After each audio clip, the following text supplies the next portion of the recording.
Hi my darlings, welcome back to another video. If you're stopping by here for the first time, hey, my name is Ogechi. Welcome to the family. So guys, in today's recipe we're going to be making Nigerian puff puff, and these are all the ingredients we'll be using. The measurements are in my description box, please check it out. So we're going to start first by activating our yeast. In a warm water, add some sugar and your yeast, mix that together. Cover the yeast with a clean towel, put that aside for 15 minutes and allow that to activate.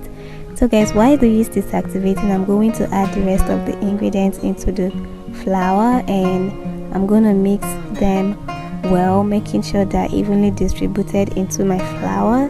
And guys, I also like to sieve this out, not to remove any dirt, but it helps me to make sure that all the ingredients are evenly distributed into the flour. Okay, so sieve it.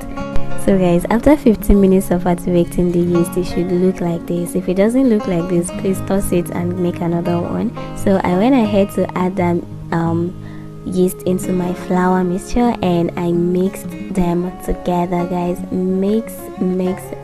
Try your best to get rid of the lumps as much as you can, and when you get a consistency like this, wrap it up with a tin foil and put that in a warm place.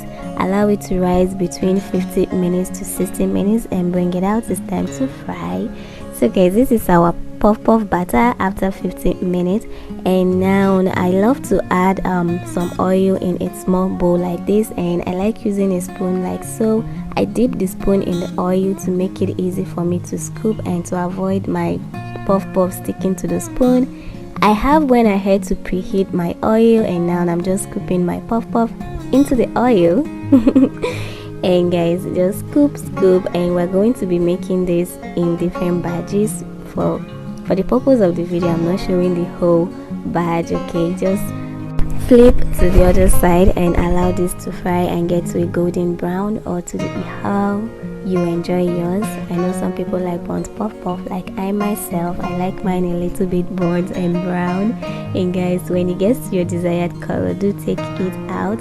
I love to use a paper towel to sieve out mine, to suck up the excess oil. And guys, that's it. Enjoy your puff puff.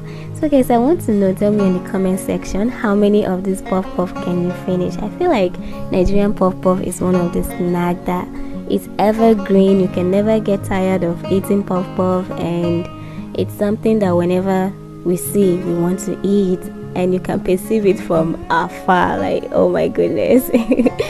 So guys, this is our puff puff, and this is the end result. So guys, that brings us to the end of this video. Thank you guys for watching. If you like this video, please give it a thumbs up. Hope to see you in my next video. Bye guys, stay safe and take care of yourself.